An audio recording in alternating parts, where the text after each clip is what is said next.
Welcome to Not Just Ads, the show where B2B brands discover how creator-led content drives pipeline, builds trust, and grows long-term brand equity. Each episode, we speak with business leaders, founders, and creators who are defining their categories. I'm your host, Marcus Sherwin, and this is the creator economy for B2B.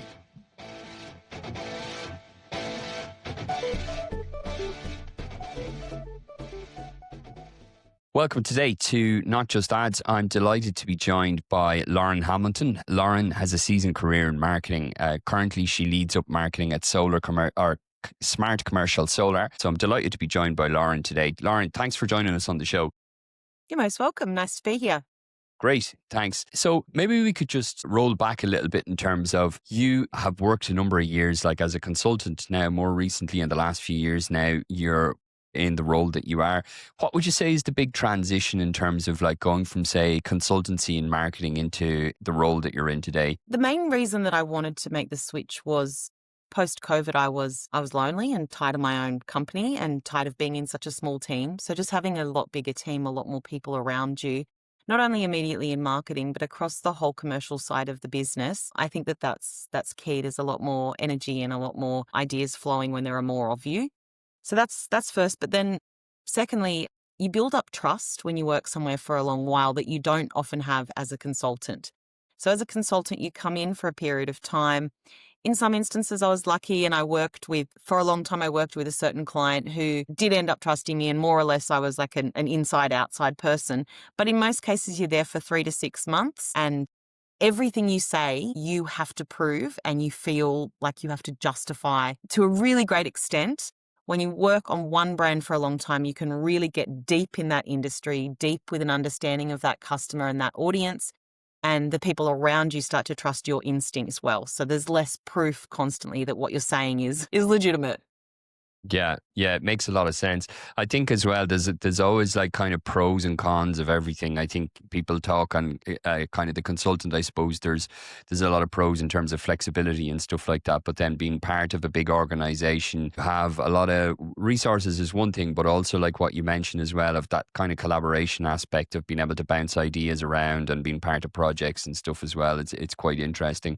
The solar industry in Australia is very interesting because it seems like it's a sector that's growing. Obviously, given the climate and everything in the country, but even in Europe, we see a lot of companies that have like big projects in Australia. How do you see it from like a marketing standpoint? How do you see the kind of sector evolving over time and how it's changed in the short time that you've been working in the area?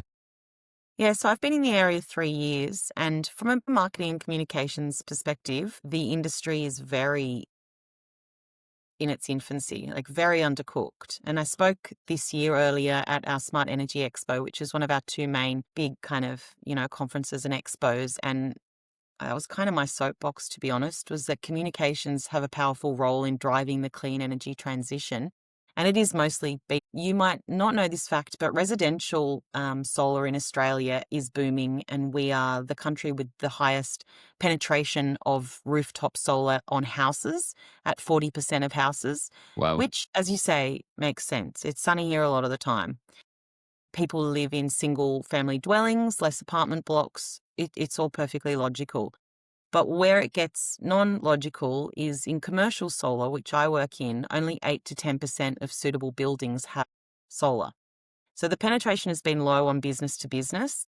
It has really never been given a lot of attention. And to be honest, a lot of the time marketing has been sidelined or really not given a lot of budget, not considered very worth the investment. And in a lot of instances, you're dealing with companies who are just replicating global copy and global campaigns with no consideration to the Australian market at all. And a lot of them are coming out of China.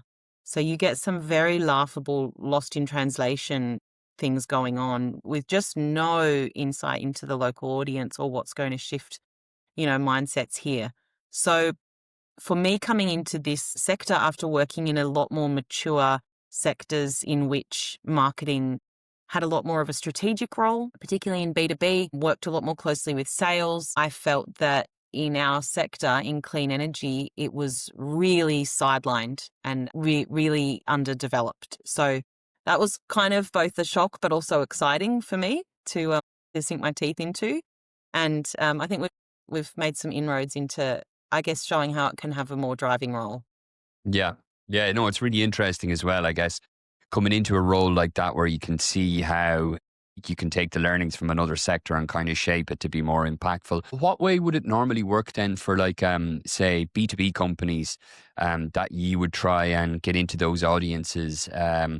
What's your approach in marketing then? Is it kind of like to have your message out in the market, or do you have the traditional route of like kind of ABM, or what would normally be the plays that you would find that would be like kind of most effective in your overall strategy?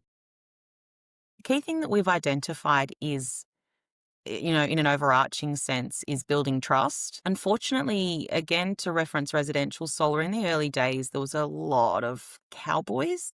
There was a lot of really cheap retail sort of marketing, a lot of mistrust brewed. And so, even for a brand like Smart Commercial Solar that's been around for 14 years, half the battle is always in building trust, establishing trust.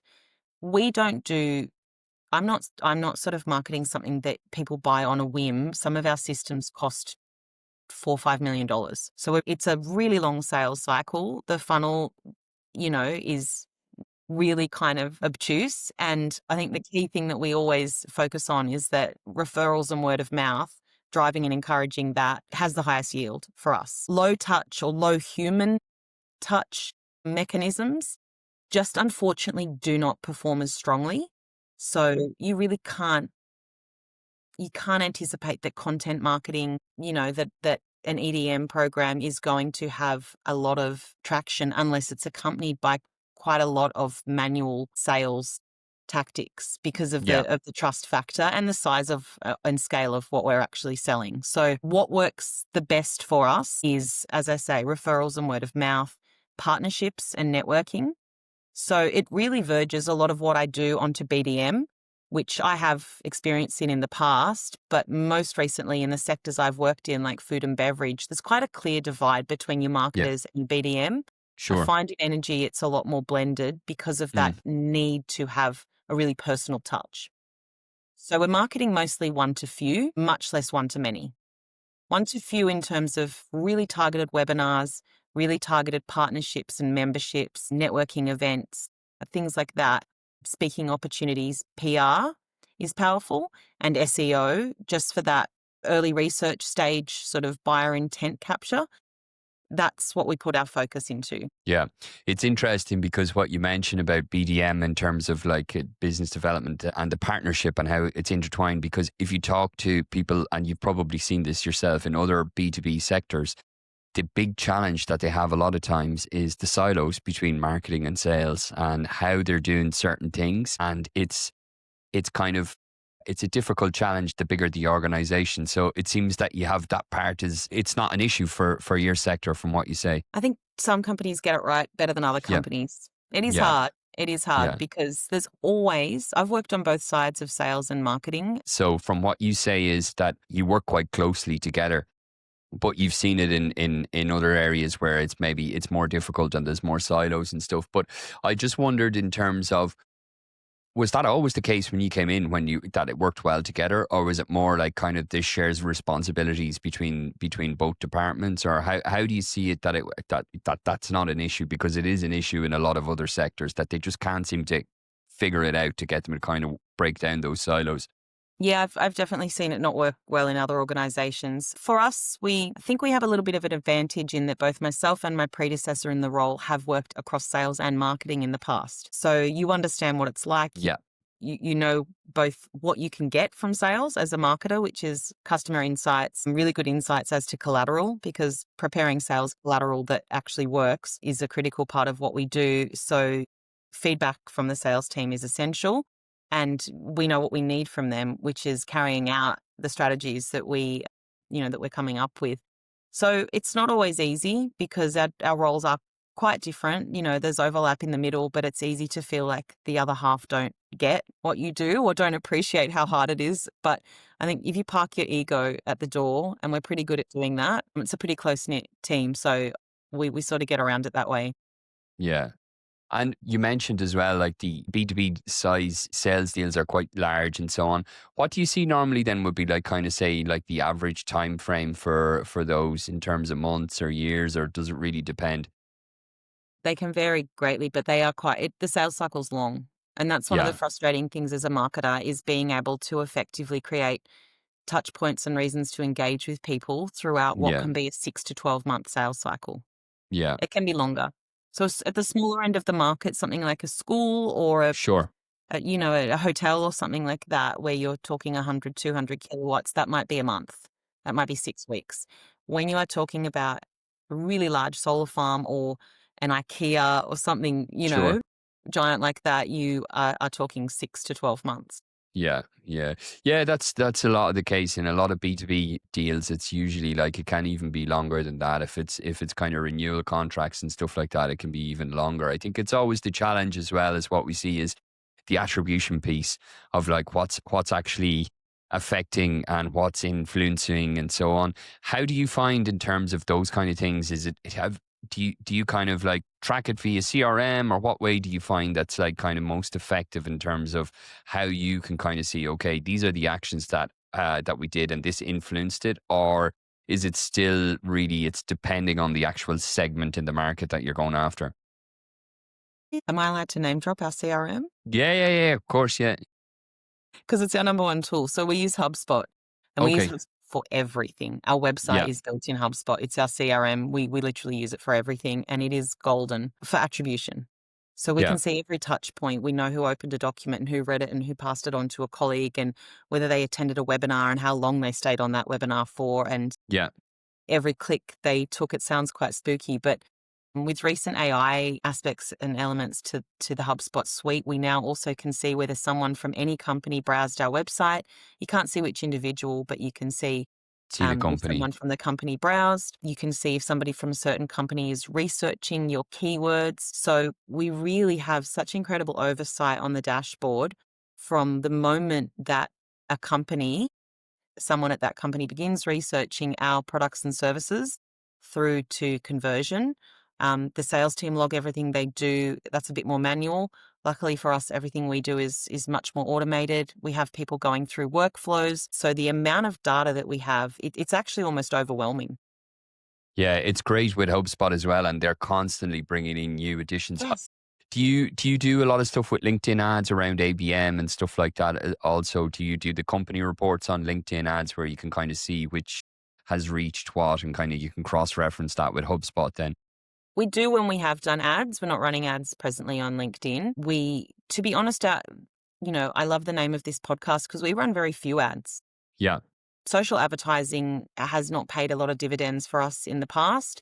We've had some success with Google advertising, but particularly search, PMAX hasn't been a real hit for us. And we've tried many different executions and campaigns and messaging and content. But as I said, when you're talking about something the size and scale and the technical, the necessity for really high technical excellence, it's just not something someone's going to click on an ad and yeah, buy. yeah. So It you had all makes a the lot of money in the sense. world, you could Yeah. continue to do brand via these channels. And, if budgets increase, that might be something I relook at. But for trust building, it's not effective. Yeah. Yeah, it makes sense. With it, one of the new topics that we hear now is like kind of and you see it a lot in the AI world, is this kind of like building in public in terms of like kind of founder led and C-suite led kind of presence online, and do you find in your organization as well that there's kind of a leaning in towards that in terms of your own role, or your colleagues, or if you're speaking at events, or kind of have a really kind of like what would I say, prolific presence online, and do you see that that's a thing that's actually kind of driving impact for the business, and how is that in the overall marketing kind of organization? Absolutely. I was really lucky when I came to work here, and I was the same at the previous organization I worked at, which is Smart Ease, that I inherited a really great public speaker and really charismatic person as the founder. That's a gift to a marketer, Yeah, to a B2B marketer. Executive profiling is a really powerful strategy. if you've got the right people that you can Yeah. profile, that you can sell. And I describe them as a stable of personalities, of which I'm Yeah. also one, but it's absolutely gems. And we do a great deal of public speaking at Smart. I think we're really market leading in that. We have people speaking on all sorts of different topics. So some more technical, some more business case. I speak particularly on sustainability and ESG, but also on communications and the brand value of sustainability. We have found in every format, in every platform, in every channel, that executive profiling or attaching a person to the message beats, dry product or solution based or benefit based messaging every single time. We call it the Smarty effect. And when we look back at our social performance, anything with a head in it, somebody's head in it, performs better than anything else. And that's really, really interesting to know when we are not selling anything really. Like, there are people that are putting the panels on the roofs and things like that, but you're not getting us. Yeah. You're Yeah. getting a solution that we are Yeah. selling, but it comes back, I guess, to people buying people.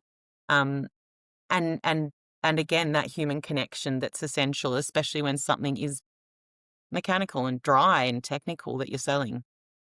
Yeah, definitely.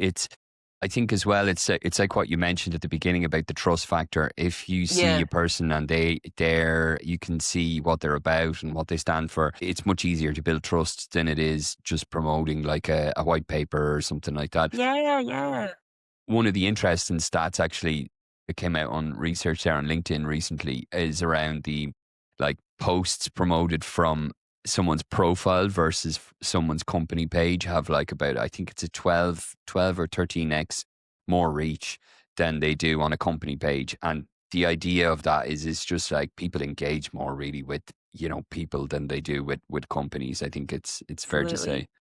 Yeah. I've had a few conversations about this today because another video podcast that I did recently came out Yeah. today. Okay, great. Yeah, yeah. And I did it ages ago. You can tell because I'm like really rugged up. I forgot it was that long ago. It must have been winter. And I always toss up sharing these things, like, or to what extent do I share them? And then I know that if I'm making that toss up, then I have to do it. I kind of have a rule with myself because it's Yeah. easy to feel a bit queasy about doing this. Yeah. Like you feel like you're self-aggrandizing. You feel like Yeah. you're big noting. But for a couple of reasons. One, it is powerful and it works essentially. Well, people connect with other people much more than a dry concept. But for two, not to get on the old soapbox, but you can't be what you can't see. And I didn't see or have a lot of role models doing what I'm doing when I was a little baby marketer. And I think I didn't even know that B2B was a thing. I never really thought about communications in clean energy. So I guess to me, it feels like there's a value beyond the commercial value as well. No, there definitely is. And I think also it's looking at when you take a step back and not kind of see like it as one post or one video and how it performs, but more of a thing of like if it's consistently done, it definitely compounds over time. I think it's really powerful, especially with certain platforms where, LinkedIn, all your audience is there in terms of, but then there's obviously a ton of other platforms also as well. But I think the thing what I found is that it's just a scheduling thing of like going, okay, you just share at a certain time or whatever it may be. But like if you can bring it into your weekly schedule, it's like over time that thing of like thinking about like, oh, should I or shouldn't I post this? It's not as it's just you just do it and don't think about it as much. I think somebody said it to me recently as well. They're like, look, if it doesn't go well or something like that, it's like nobody really remembers it in a full couple of days. But if you keep the consistency there, it definitely compounds. Yeah, definitely. Once you kind of get on a roll with it, it becomes a lot easier. And I think, like you say, when you see the efficacy as well, that encourages you. But I think speaking or, putting yourself out there it takes courage. And especially as a marketer, and you might have experienced this yourself, you are often not the most expert person on the topic in the room. I've marketed skincare. A lot of my colleagues have worked in renewable energy their entire career, and they know what they know much more deeply than I would, and that would be the same for anybody. But what I always say is that you know more than the customer, and you know what the customer wants to hear Yeah. better than anybody else. Sometimes you can know too much, to be quite honest. Yeah. And knowing just enough and being able to explain it in layman's terms, or being able to explain it with a view to consumer insight and pain points, can be a lot more powerful than somebody who really knows it back to front, but knows it from their perspective and not the customer perspective. Definitely. And as well, clarity is like, you know, sometimes it's, if you're a subject matter expert, it's easy to complicate something, whereas clarity actually really just that can be very difficult. And I think as a marketer, if you can make something clear and digestible, that's very powerful. And sometimes we overlook that as well, because you're kind of thinking, but if you can think of the eye of the customer. I saw there was research done by the team in System 1, and they were talking about like how, you know, sometimes that marketers, that we have this kind of like perception of something, but if you actually do the research in terms of what the actual customer is looking at, it's like they're looking at something from a much more clear perspective. It's like they don't necessarily need all that detail. It's just like, is it going to solve this problem that I have now? Yeah. And how, I mean, the simplest way of thinking about it, I think, is to always look at what is the pain that you take away for the customer, and how do you take away the pain better than anybody Yeah. else? Yeah. And if you think about that in every instance with everything that you write, you can't really go wrong. Yep. Yeah. Makes a lot of sense. Yeah. I always tell my team, like, now we're going to think about this messaging. So I want you to take off your head and put on the head of a smart commercial solar customer, which is Yeah. generally a man in most instances signing the contract, and they're 45 and they're sitting in the office at a manufacturing plant, and, you know, their feet hurt and they're thinking, what are they going to have for lunch? And really like get down into it and think, now do you want to read 300 words on the Pages. latest solar inverter? Hell no, you Yeah. don't. You don't. No, No, you really no, don't. that's for sure. Yeah.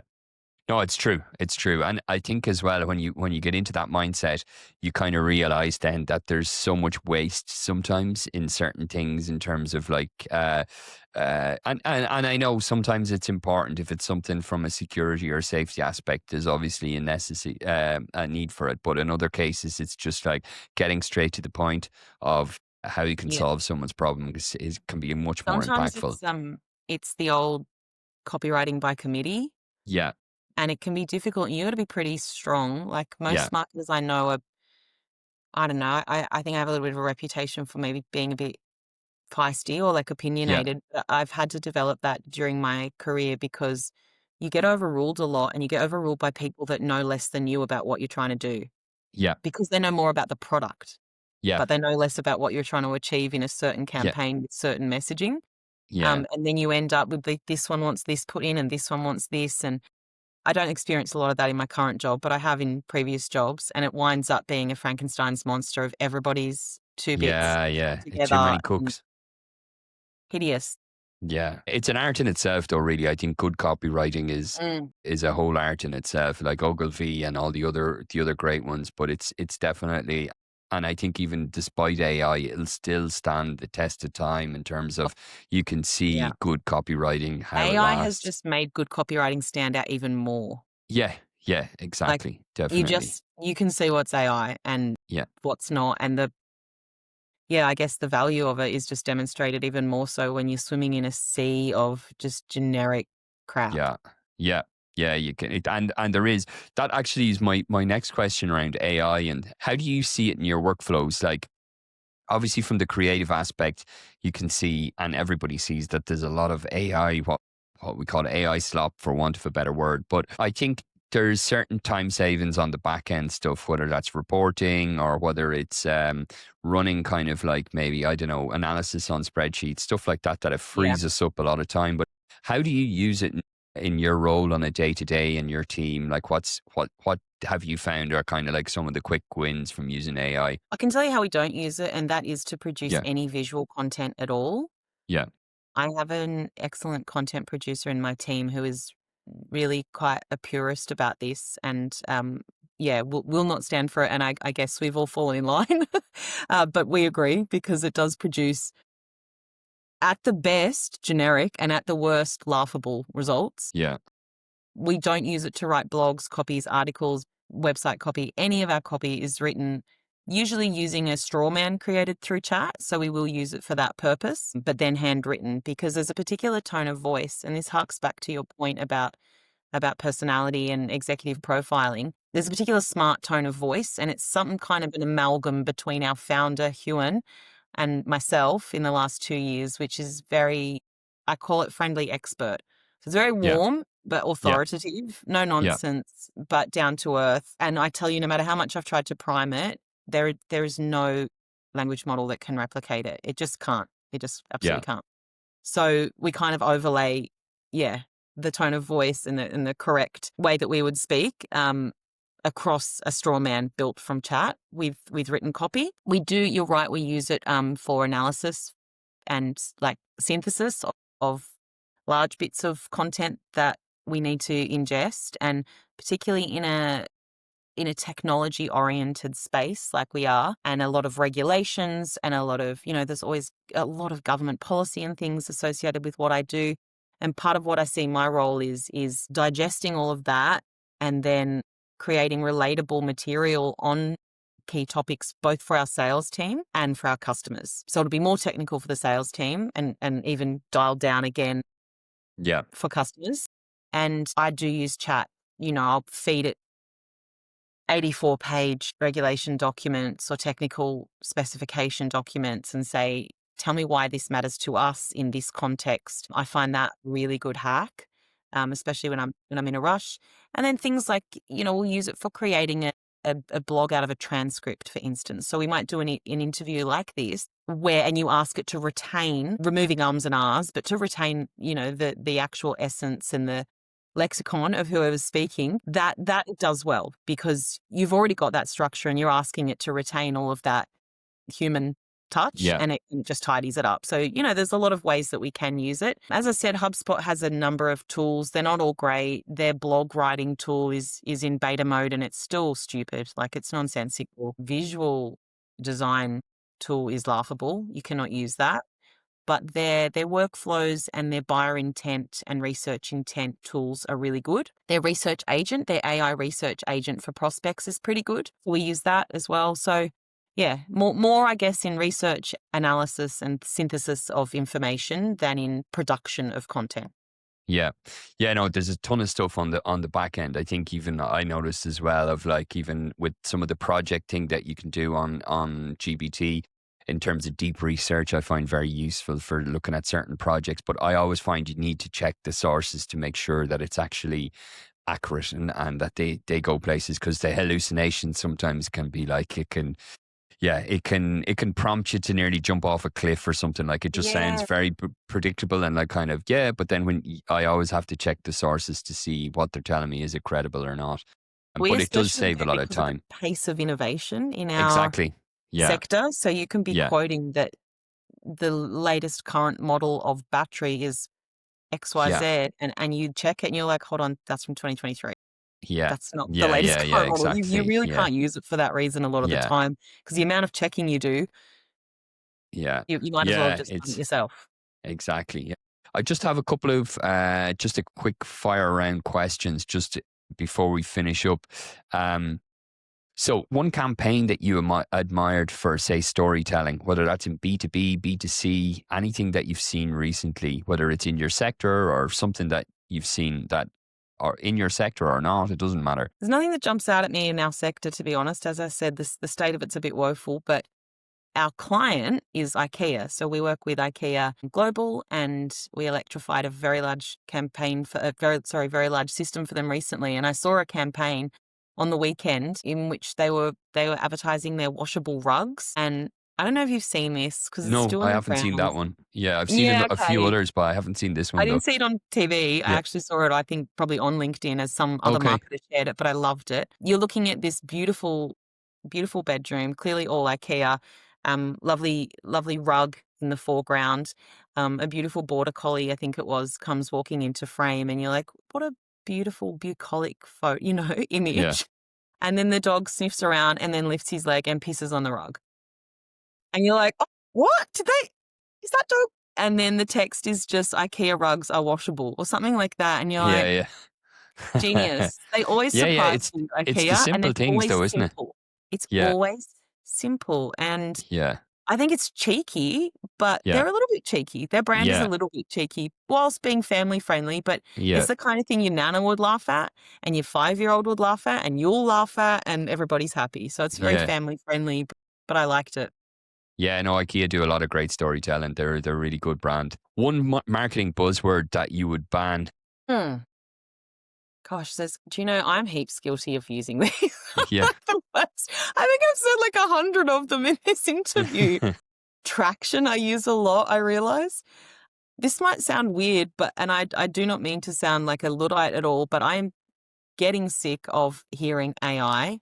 Yeah, I Because don't think you'll be the first person to mention that. I think it's becoming just too much, like too Yeah. obsessed. Like, Yeah, excellent, yes, yeah, it is a tool, let's use it, it's great. We're doing some incredible things internally with energy analysis and quotations, which are really complex, and it's just that you hear it so frequently in marketing, and when you scroll through your feed on any social, every third thing has the words AI in it. I'm Yeah. organizing a big event at the moment in which our learning and development session is around AI. So I'm as guilty as the next person, but I just feel like I've had it to like hear, and I would just like to talk about something else for a little I bit. know.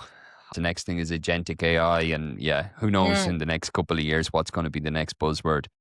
Yes, it'll just ramp up, won't it? It'll Yeah, just keep ramping up. Just get I more and think more so. sick of it. Then, in your opinion, what would be like the most underrated metric for B2B marketing that you think people should look at but probably don't take into consideration? I don't know if they do or not, and this is actually now ironic what I'm going to say, Yeah. but we are on a big journey to optimize our website for AI search, for GEO. Yep. And that's, if you're not looking at that metric and you haven't already checked that, check it. You'll probably give yourself a heart attack. We did. Search is our third most, prevalent source of leads, and we get, a high number of leads every month and really quality leads through the website. But just in the last 2 months, I started noticing them tailing down. It's never happened. In the 2 years I've worked here, every month I've grown leads and I've grown website visits every single month. Last 2 months, still doing the same stuff. Yeah. So we've known this is coming for a while. We've just been working towards further optimization. We've taken some steps, but there's more to do. I really would say if you are not looking at that number in terms of how optimized your site is for LLM search, then you really need to be. Yeah.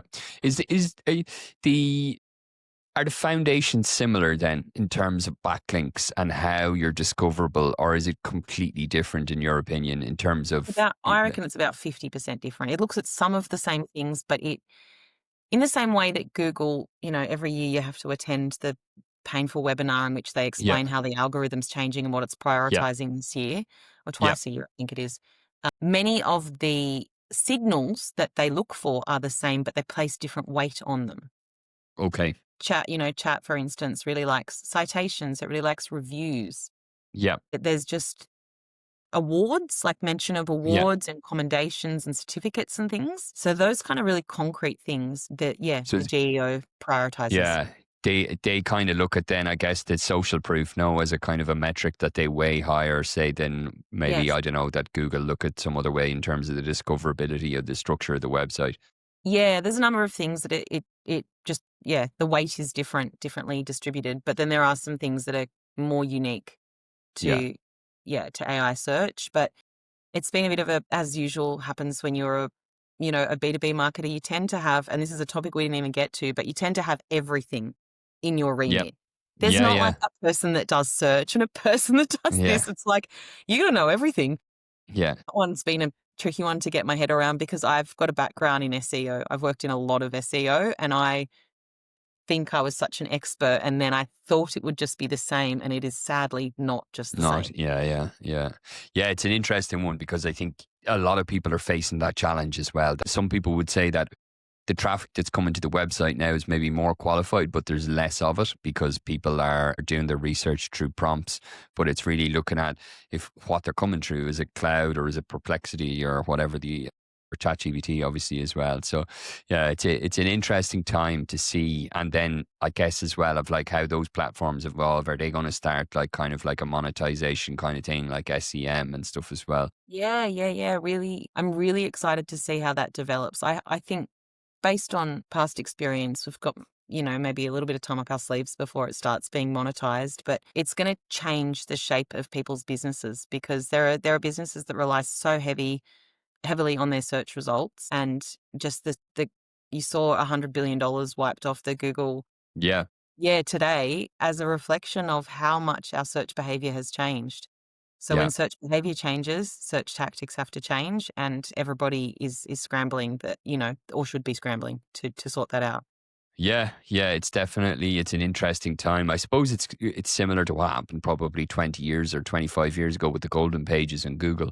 We're kind of Yeah. at that inflection point now. So the next couple of years are going to be really interesting, I think, for marketers. We're But showing listen, our age, Marcus, that we're both like, yeah, I remember that. I just suddenly was like, no, I was in primary school then. I don't know what you're talking about.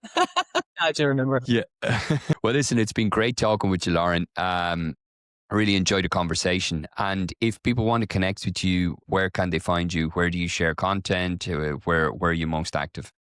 Definitely on LinkedIn. I quit all the other socials. Okay, I highly great. recommend it. But yeah, I still have to be on LinkedIn. That's work. I can't avoid that. But yeah, you can find me on LinkedIn. It's Lauren-Hamilton-Marketing. If I ever Great. change my job, we're in trouble. Great. Well, listen, thanks again for joining the show, Lauren. It was great chatting with you. Yeah, awesome.